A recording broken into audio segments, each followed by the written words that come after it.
அனைவருக்கும் வணக்கம். நேத்து நம்மளுடைய தமிழக முதலமைச்சர் சட்டப்பேரவையில ஒரு உரை குடுத்திருப்பாரு. இதுல பார்த்தீங்கன்னா, 2 முறை பார்த்தீங்கன்னா, கலைஞர் கருணாநிதி அவருடைய பெயரை சொல்லி சாரின்னு சொல்ட்டு வேற ஒரு விஷயத்த பேசியிருப்பாரு. எதுக்காக அந்த சாரி சொல்லப்பட்டது அப்படின்ற ஒரு டீட்டெயில் இருக்கு. அத பத்தி நான் வீடியோக்குள்ள தெளிவா சொல்றேன். அடுத்து பார்த்தீங்கன்னா, நேத்து நம்மளுடைய தமிழக முதலமைச்சர் சட்டமன்றத்துல இப்படி ஒரு செய்கை செஞ்சிருப்பாரு. அதனால சட்டமன்ற மரபு மீறப்பட்டதான்னு சொல்லிட்டு பெரிய விவாதத்துக்குள்ளாகிட்டு இருக்கு. அத பத்தி நம்ம விரிவா பேசப் போறோம்.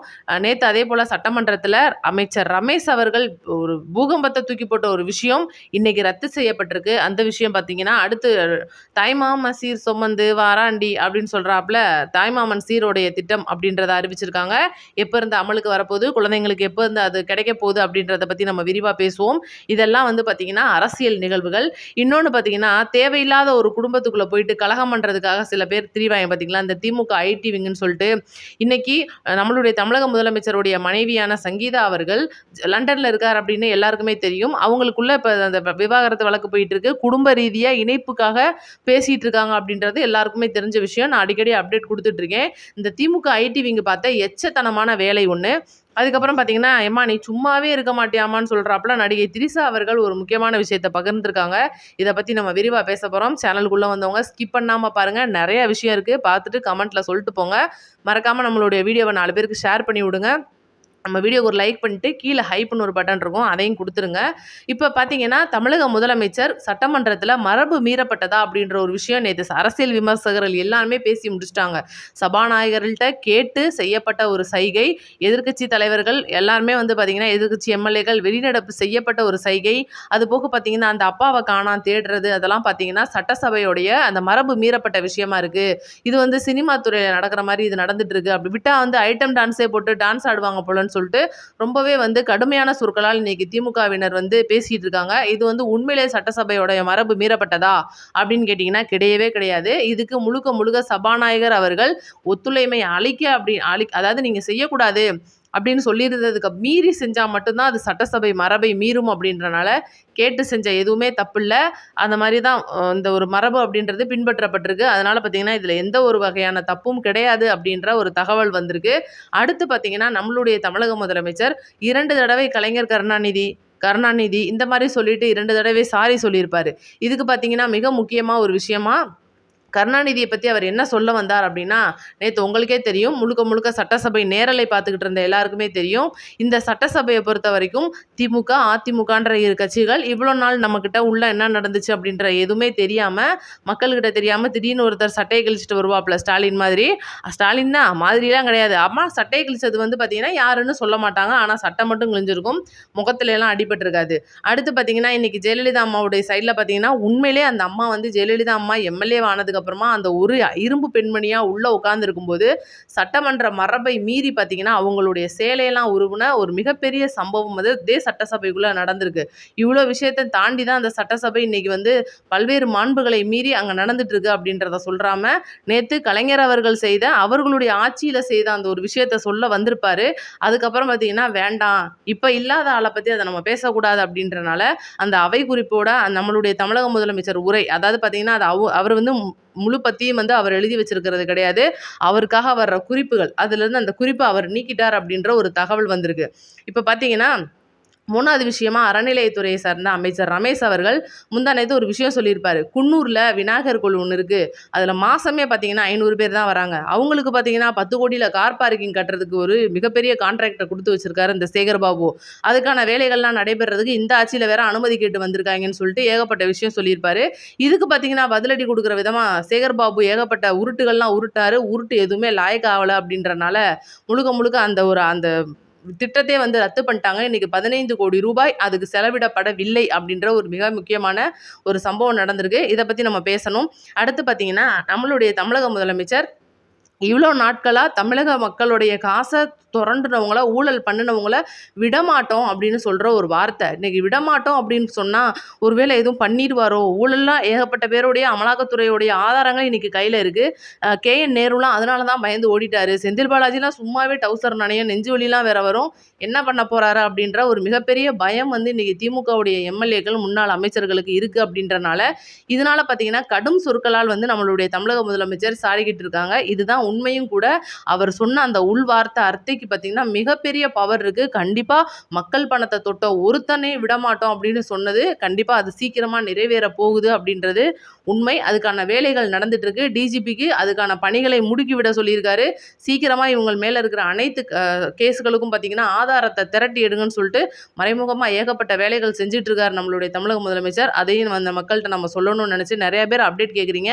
அதுதான் உண்மை. முதல்ல கே.என். நேரு, செந்தில் பாலாஜி, சேகர் பாபு அவர்கள் அவங்க துறை ரீதியா செஞ்ச அனைத்தையும் வந்து இன்னைக்கு மக்களுக்கு வெட்ட வெளிச்சம் போட்டு காட்ட போறாரு. நாளைக்கு கூட பார்த்தீங்கன்னா, மின்சாரத்துறையிலேருந்து வெள்ளை அறிக்கை ஒண்ணு வரப்போகுது. செந்தில் பாலாஜி என்ன மாரியான வேலையெல்லாம் பார்த்துருக்காருன்றது வெள்ளை அறிக்கையில நம்ம சிடிஆர் நிர்மல்குமார் அவர்கள் குடுக்குறதுக்கு கடமைப்பட்டிருக்கார். குடுக்க போறார். அடுத்து பார்த்தீங்கன்னா, தங்க மோதிரம் திட்டம் நேத்து ஈவினிங் பார்த்தீங்கன்னா, அதாவது முந்தா நேத்து நம்மளுடைய தமிழக முதலமைச்சர் பிறந்த நாள் அப்ப நெறைய அமைச்சர்கள் வந்து குழந்தைங்களுக்கு போயிட்டு மோதிரம்லாம் போட்டிருப்பாங்க. பார்த்துருப்பீங்க. ரூ.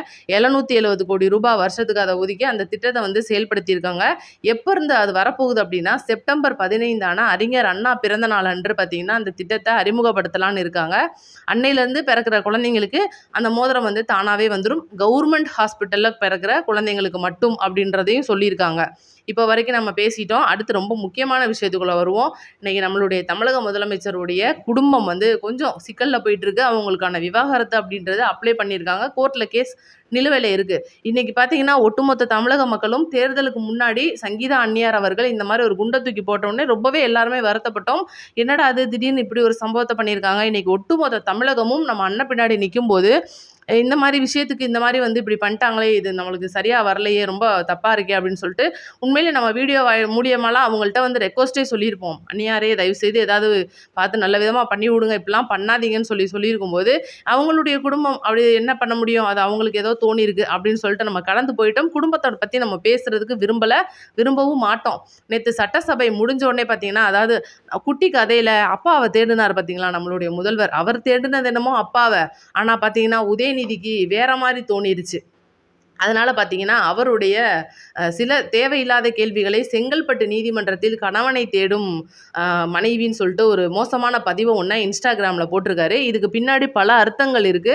அந்த ஒரு ரீதியில என்ஆர்ஐல இருக்கிற டிஎம்கே விங்கு, அதாவது தமிழகம் மட்டும் இல்லாம இந்த கேடுகெட்டவங்க வெளிநாட்டிலேயே 4, 5 பேர் சுத்தி திரியிறாங்க பார்த்தீங்களா? அவங்கள வச்சு என்ன வேலை பார்த்துருக்காங்கன்னா, நம்மளுடைய அண்ணியார் அவர்கள் வந்து இப்ப லண்டன்ல இருக்காங்கன்றனால, அவங்க கிட்ட சில விஷயங்கள் கேட்குறாய்ங்க. என்ன விஷயம்னா, நீங்க வந்து ஒரு மனு குடுத்துருக்கீங்க கோர்ட்ல. அந்த மனுவுல 11வது இடத்துல இந்த நடிகை கூட இவர் வந்து தொடர்புல இருக்காருன்னு சொல்லியிருக்கீங்களே, அது எந்த நடிகைன்னு சொல்லிட்டு மாமா வேலை பார்த்துக்கிட்டு இருக்காய்ங்க. இதுதான் உண்மை.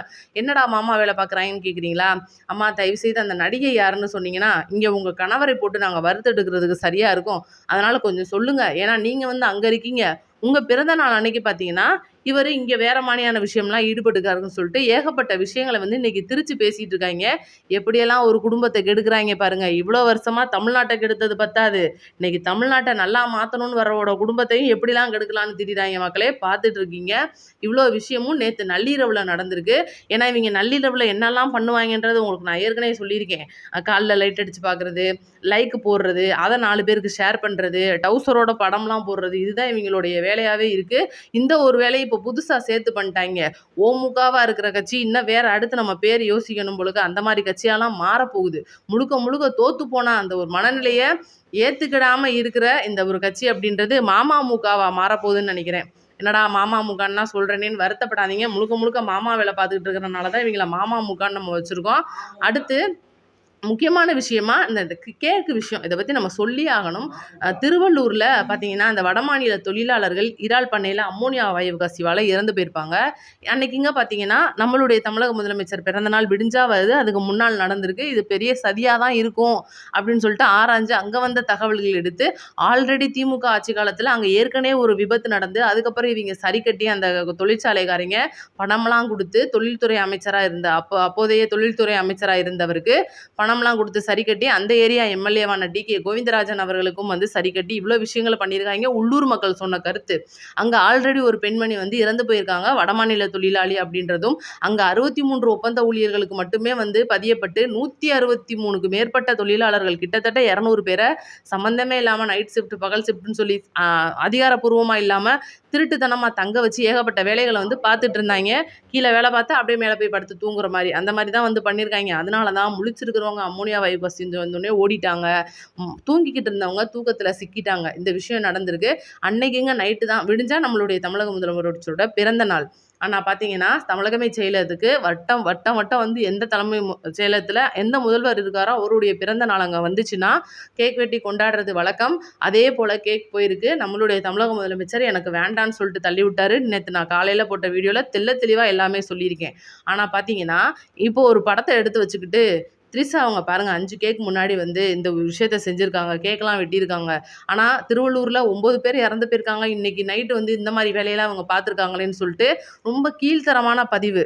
எப்படி சும்மாவே வந்து பெட்ரூம்குள்ளேயும் கக்கூஸ்குள்ளேயும் நுழைஞ்சு பார்த்துட்டு இருந்தவங்க இன்னைக்கு செல்ஃபோன் வாயிலாகவும் இன்டர்நெட் வாயிலாகவும் எப்படி பார்த்துருக்காங்க.